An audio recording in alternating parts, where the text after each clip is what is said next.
Saludos amigos, bienvenidos a su programa Valores de Acero. Ya saben que se transmite los lunes en ESNE, el Sembrador Nueva Evangelización.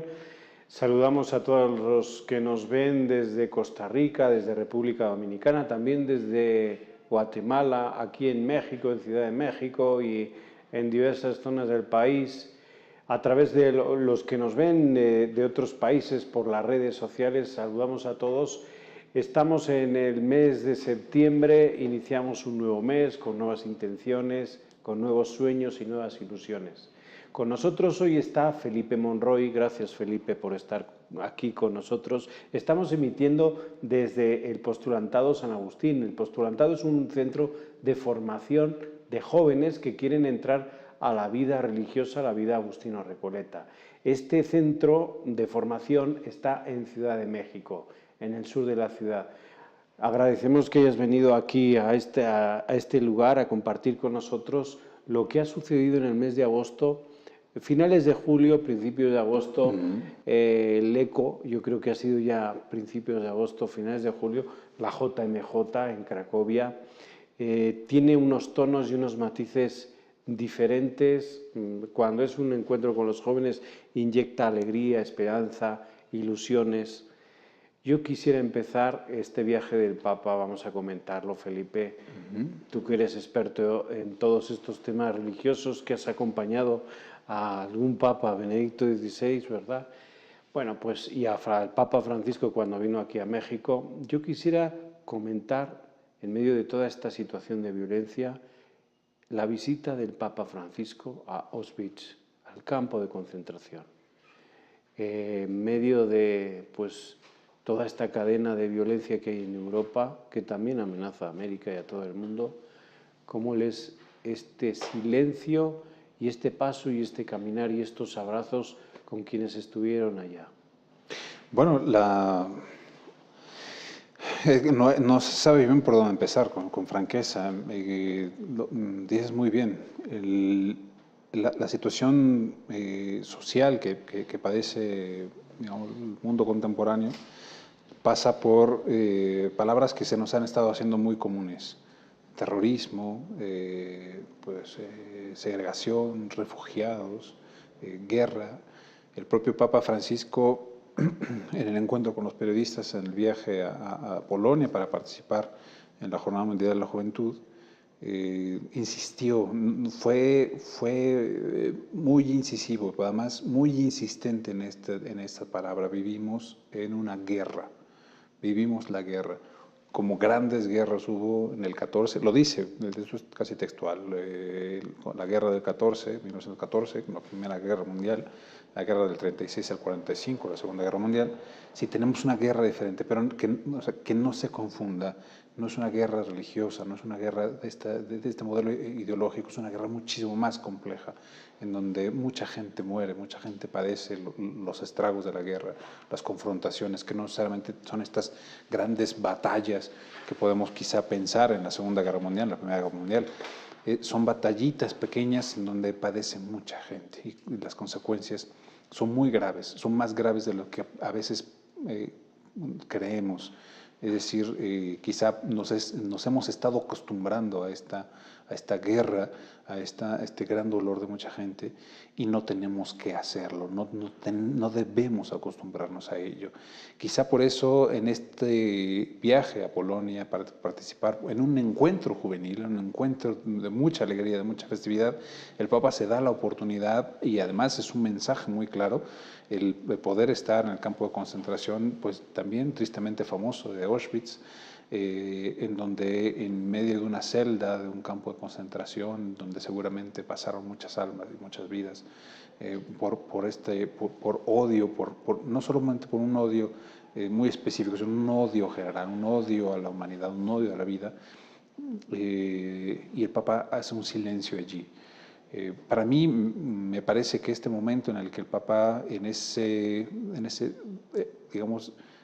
punto histórico y territorial, es un alfiler en el mundo que es Auschwitz, y verlo hacer este silencio diciendo, como diciendo, esto es precisamente lo que deja la guerra, este es el dolor que se experimenta más allá de las generaciones.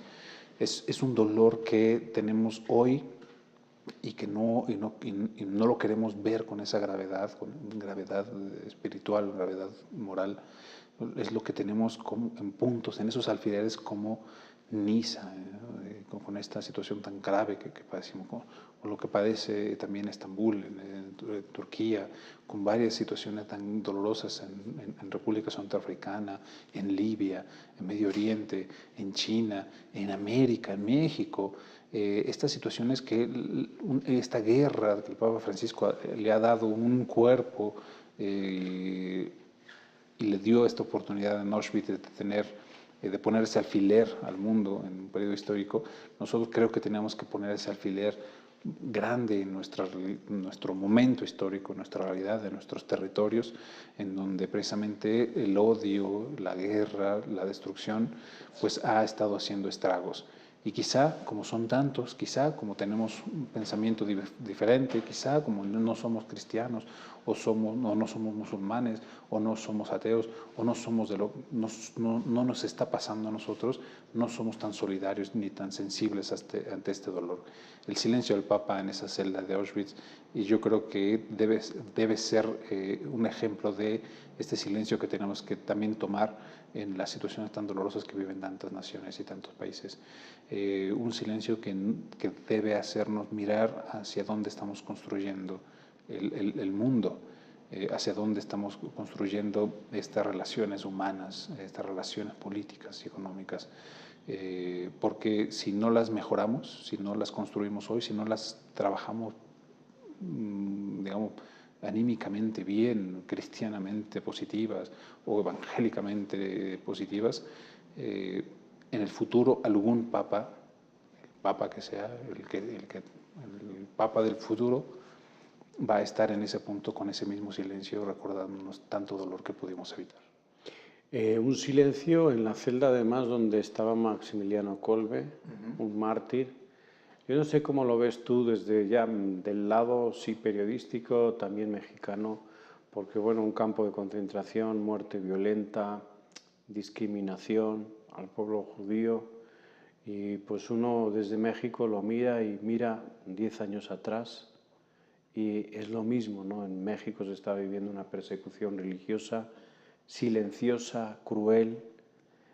Poco se ha hablado hasta hace muy poco tiempo que, pues gracias a Dios, ha habido películas que nos han resaltado los valores de toda esa gente, el valor del martirio, el martirio que estamos viendo en Medio Oriente.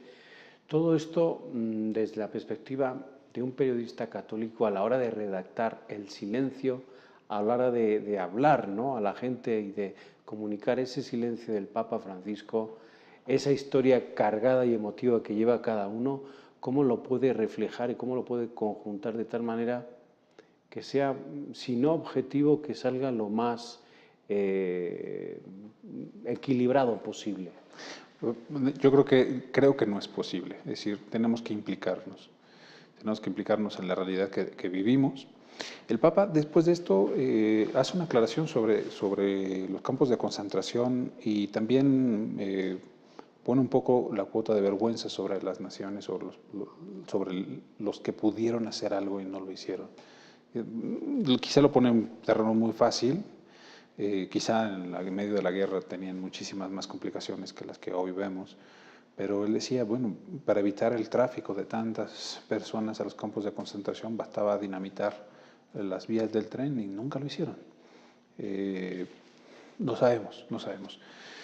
Pero precisamente por eso, precisamente por esta oportunidad que tuvieron las personas, que seguramente la tuvieron los liderazgos, las personas humildes, las personas sencillas, de poder hacer algo por su prójimo, independientemente de su credo, de su religión, y no lo hicieron, está provocando precisamente que años más tarde, insisto en esta figura, un papa ponga un alfiler en medio del mundo, diciendo aquí tenemos que llorar todos, tenemos que estar implicados en este sufrimiento humano. Y reflexionando hacia dónde estamos nosotros, en qué punto estamos nosotros, también tenemos que pensar en lo que está pasando hoy, por supuesto en nuestro país, en nuestro continente, pero más allá, en el Medio Oriente, en África, en el Extremo Oriente también, donde hay muchísimas situaciones muy complejas de persecución religiosa o de limitaciones a las expresiones culturales, ideológicas y religiosas de mucha gente. Creo que tenemos mucho que hacer y mucho por hacer. Y si no lo hacemos, insisto, un papa en el futuro va a tener que llorar con todos en ese silencio en donde no pudimos hacer o no quisimos hacer lo que necesitaba hacerse en ese momento. Por eso quizá en este momento es bueno saludar a dos personas muy importantes, bueno, dos instituciones importantes. La primera es ayuda a la iglesia que sufre, que está tratando de hacer para que en el futuro no existan estos silencios dolorosos en donde pues, se han hecho cosas terribles en contra de los cristianos en Irak, en Siria, en Turquía, en Libia, en Egipto. Han pasado cosas muy tristes, muy trágicas. También hay cosas muy bellas, como los campos de refugiados grandes y masivos en Jordania, en algunas naciones, en la misma Unión Europea, que tiene pues, algunos servicios que pueden proveer. Esto es lo que se puede hacer. Ojalá no exista en el futuro alguien que tenga con ese silencio, con ese llanto, con ese dolor, pues expresar lo que no se hizo en este momento. Y la segunda persona que quiero saludar, pues, a Jaime Septién, el director de Observador de la Actualidad en Querétaro, que parece mentira, pero ha sido el único medio de comunicación católico que en este año 2016 está conmemorando, recordando dolorosamente la persecución religiosa de hace 90 años. Ningún otro medio de comunicación católico ha recordado con este dolor de lo que los católicos sufrieron en 1926, cuando pues, un gobierno quiso constreñir las necesidades y digamos, las operaciones de la vida religiosa en mexicanos, y que trajo mucha guerra y que trajo mucho dolor, y que hoy hay muchos de estos espacios que viven precisamente este dolor. Es un dolor que, pues ni hablar, tenemos que también hacer un silencio grande de oración, de dolernos con todo, de implicarnos en este dolor social, y que después de este dolor, como lo hace el Papa Francisco, lo hizo en Polonia, tiene que dar un mensaje con una actitud, y lo hace en un espacio inmejorable. Polonia, en Cracovia, digamos, la cuna, la casa, el lugar que hizo habitable y en el corazón a Juan Pablo II, y junto a los jóvenes que con todavía un corazón que no está adormecido ni adolorido por tantas circunstancias que pasan en esta sociedad, tiene esta posibilidad de albergar esperanza y esa energía para poder transformar las realidades. Y se tienen que hacer sí o sí, ahora, ya. Después nos quedará solamente el silencio y el dolor. Muy bien, pues nos vamos en este momento con Gaby Ríos, que tiene el resumen informativo AR, las 5 noticias más importantes de la Iglesia Católica y de los agustinos recoletos. Estamos con Felipe Monroy, estamos transmitiendo desde el Postulantado San Agustín, el centro de formación para jóvenes que quieren vivir la vida agustino recoleta. Regresamos en un momento, vamos contigo, Gaby, adelante.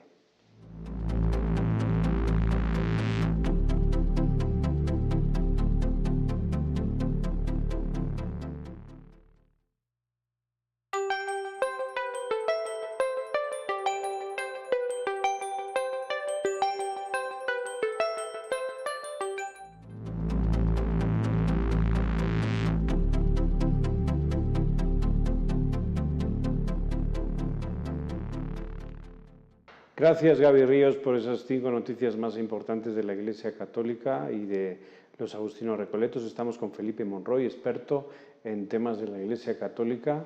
Ha acompañado pues, al Papa Benedicto en el avión, al Papa Francisco aquí lo ha seguido con lupa. Estamos hablando de la Jornada Mundial de la Juventud en Cracovia en el 2016. Esto ocurrió a finales de julio, el eco se ha hecho en agosto. Nos hacemos aquí también eco en Valores de Acero.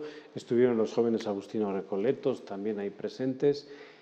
Hemos hablado de Auschwitz y vamos ya a esa comida y ese almuerzo que tiene el Papa con los jóvenes de diversas naciones, donde se interesa por lo que sucede en cada nación, y de ahí vamos a la vigilia, esa reunión donde pues los jóvenes hablan y también el Papa contesta.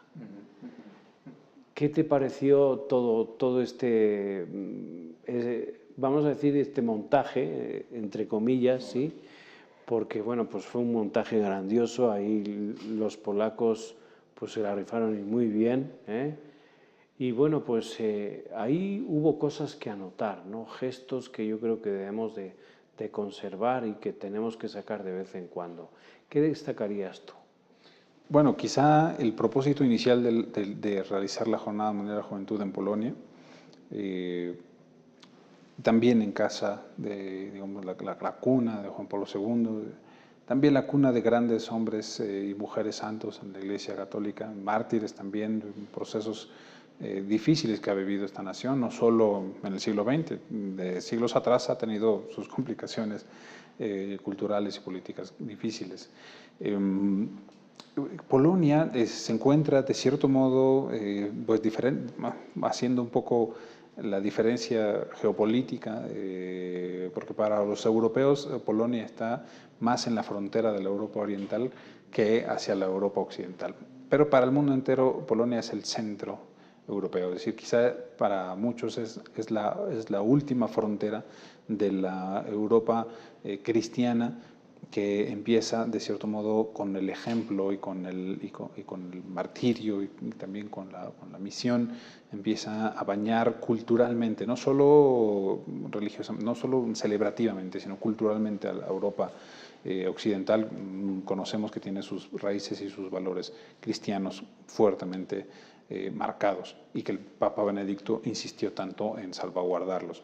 Ahora se realiza allí, Cracovia se ha vuelto un nuevo centro de peregrinaje, nuevo de cierto modo, renovado más bien, porque el que haya sido precisamente sede casa de Juan Pablo II, donde él mismo pues, se nutre de su esencia de pastor y de servidor, alienta a mucha gente, todavía una gran generación de jóvenes, una generación también ya de adultos que han visto en Juan Pablo II pues un titán de la fe, un titán de esta defensa grande del cristianismo en medio de las turbulencias del siglo XX. Ahora ya no tenemos la generación Juan Pablo II, es decir, la generación Juan Pablo II ya tendrá de 40 para arriba. Tenemos nuevos jóvenes que no presenciaron personalmente a este titán de la fe, no lo acompañaron en estos viajes, no lo vieron en las noticias, no lo han visto en los medios de comunicación, quizá no lo escucharon en los ángelus o en las celebraciones o en las homilías. Han escuchado al Papa Benedicto y seguramente ahora escuchan al Papa Francisco, pero tienen que mirar nuevamente a este hombre que pues básicamente con mucho de su esfuerzo, yo lo he puesto en algunos artículos, pues pintó parte del siglo XX y lo pintó fuertemente, ¿no? con varias decisiones que tomó y con varias audacias que hizo desde el papado. Ahora, el encuentro que el Papa Francisco hace con los jóvenes precisamente tiene esta doble lectura.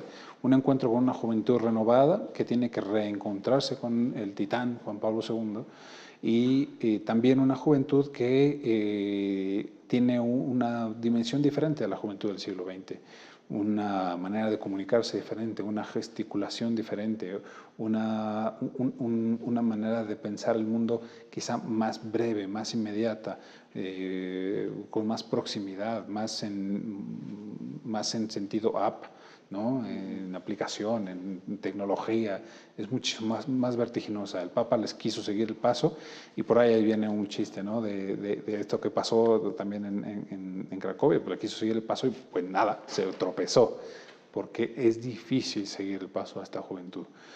Pero el Papa tiene esta audacia, tiene esta sencillez y simpleza de poder encontrar en cada uno de ellos, preguntarles qué es lo que quieren. Quieren permanecer en esta gran masa adormilada, sin futuro, o adormilada, metida en estas pantallas también de especulaciones. Quieren verdaderamente ser partícipes de las transformaciones. Y hay que ponerlo en contexto. No lo está diciendo a los chicos polacos, no lo está diciendo a los chicos europeos, que sí tiene su parte.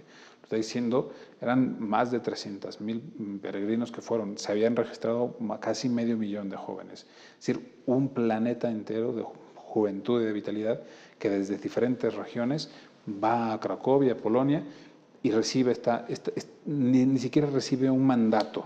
El joven no es de órdenes, no es de tú haces esto y lo vas a hacer. No, el joven lo entiende perfectamente. Pero para Francisco es, ¿qué quieres hacer? Pero te voy a decir, tienes la ruta A, tiene estas consecuencias. La ruta B tiene estas otras. Y la ruta A, que pretende el mundo homogéneo, que pretende un mundo secularizado, un mundo que ve con relativismo todos, pues hace un joven adormilado, un joven que no tiene muchas más expectativas.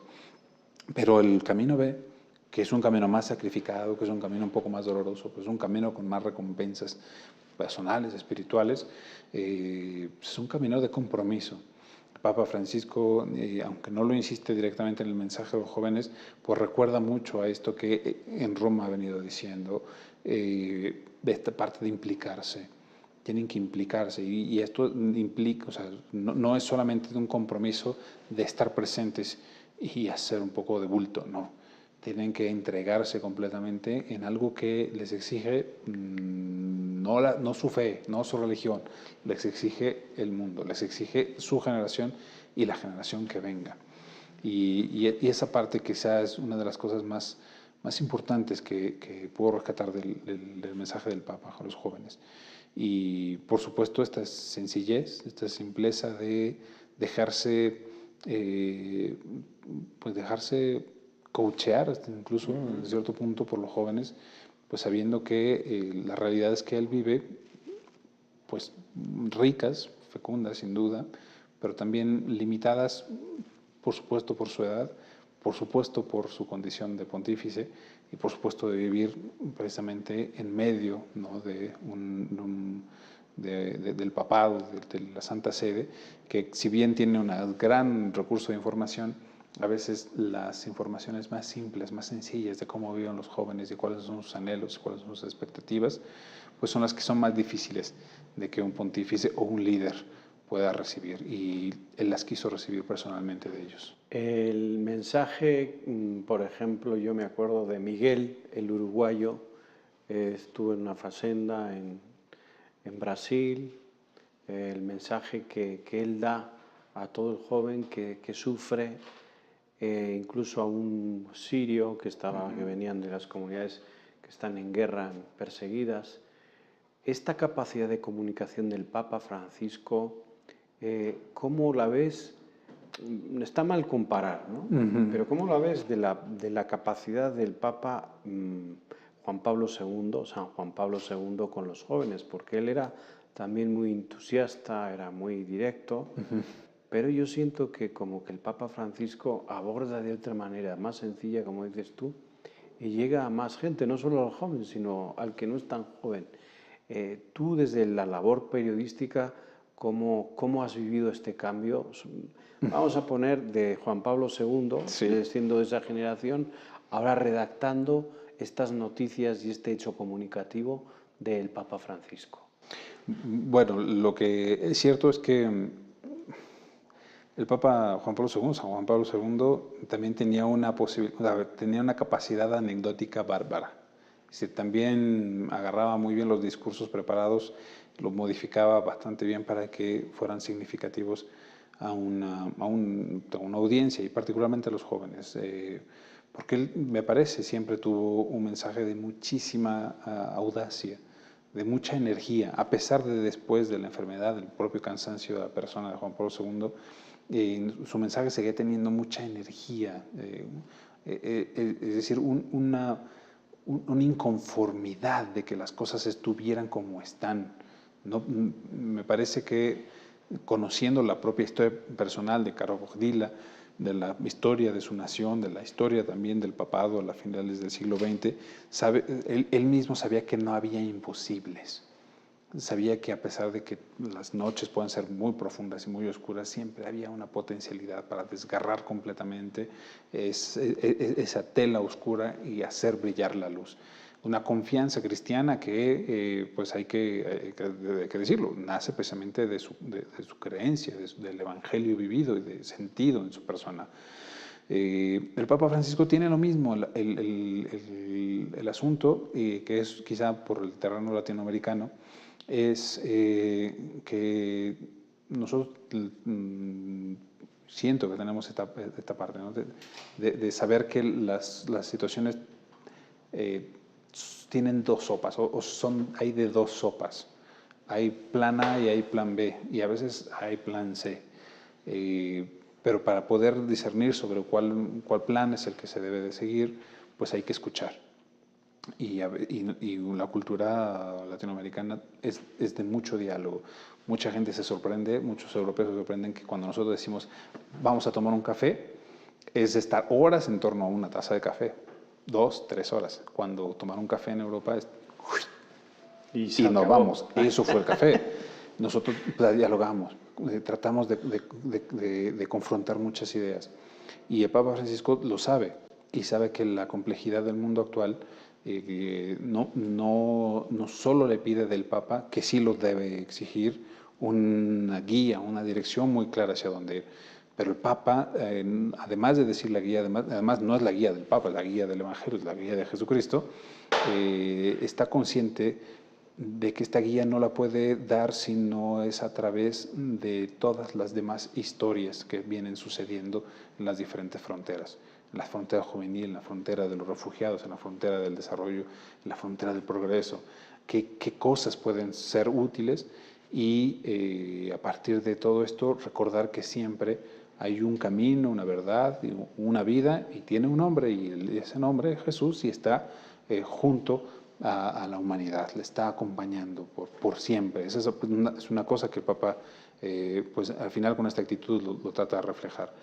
Comunicativamente es mucho más rico también porque tiene unas grandes anécdotas, tiene una sencillez de explicar situaciones que conocemos de nuestros obispos, de nuestros sacerdotes, lo que viven las parroquias, cuando habla sobre las secretarias, cuando habla sobre las reuniones de canales, cuando habla de esto que se vive en el interior de la iglesia y que muchas veces pues, nos tiene que causar un poco de risa, ¿no? También un poco bueno, es impresionante que sigamos allí y que no estamos todavía avanzando más. Pero a pesar de esas circunstancias sabemos con mucho ánimo y con mucha alegría que se pueden hacer cosas positivas. Y creo que eso es lo que el Papa Francisco ha dicho a los jóvenes y los jóvenes le han respondido en la misma manera. De la Eucaristía, ¿con qué nos quedamos? Esa Eucaristía final de clausura, además de que nos vamos a ver en Panamá, Felipe, en el año 2000, Dios mediante, sí, en Panamá. Además de lo de Panamá, de la Eucaristía, ¿con qué te quedas? Pues, el mensaje, la homilía. Pues yo creo que este llamado, nuevamente, un llamado a la audacia, un llamado fuerte de saber que estamos sometidos a muchas situaciones culturales, el tema del relativismo, del mismo secularismo. No importa mucho qué identidad tengas mientras vayas caminando en el mundo. El Papa, quizá el llamado es que en esta autenticidad de audacia y de poder trabajar hacia adelante, es mucho ánimo a las generaciones futuras, tiene que partir de la identidad. Y esta identidad que da, por supuesto, a los cristianos Jesucristo y que da al mundo ser humano, es decir, a todos los que no son cristianos tienen esta condición humana que les da esta identidad para poder trabajar en favor de las mejores causas. Creo, y lo hace en un lugar, insisto, en el que ya un titán hizo un trabajo fenomenal y sigue acompañando, ¿no?, a muchas generaciones y seguirá acompañando a la Iglesia siempre, pero lo trata también de hacer con esta humildad, de saber que no es la única manera de hacerlo, pero sí hay solo una necesidad, que sea desde la identidad, de la fuerte identidad y de la responsabilidad de trabajar por el bien común. Muy bien, muchísimas gracias por todo este comentario, por ilustrarnos como periodista y experto en temas religiosos de la Iglesia Católica.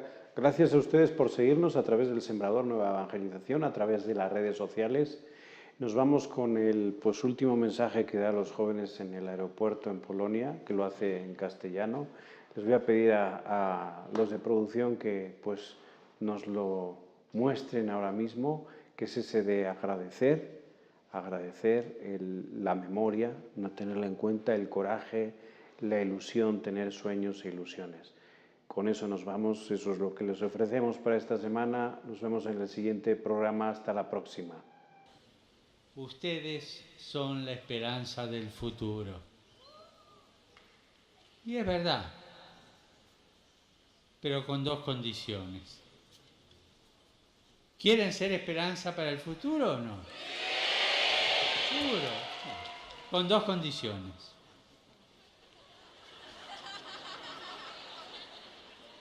No hay que pagar la entrada, no. La primera condición es tener memoria. Preguntarme de dónde vengo. Memoria de mi pueblo, memoria de mi familia, memoria de toda mi historia. Testimonio de la segunda voluntaria estaba lleno de memoria. Memoria de un camino andado. Memoria de lo que recibí de mis mayores. Un joven desmemoriado no es esperanza para el futuro. ¿Está claro? Padre, ¿y cómo hago para tener memoria? Habla con tus padres, habla con los mayores. Sobre todo, habla con tus abuelos. ¿Está claro? De tal manera que si vos querés ser esperanza del futuro, tenés que recibir la antorcha de tu abuelo y de tu abuela. ¿Está?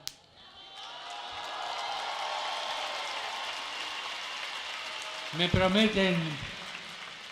prometen que para preparar Panamá van a hablar más con los abuelos.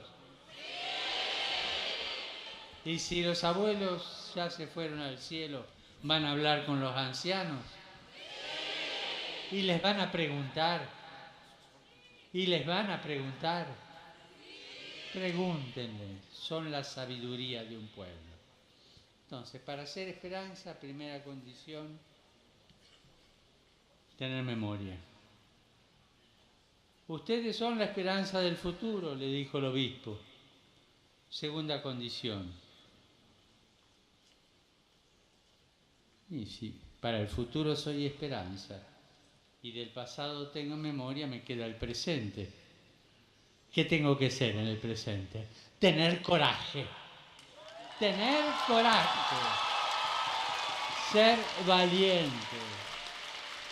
Ser valiente.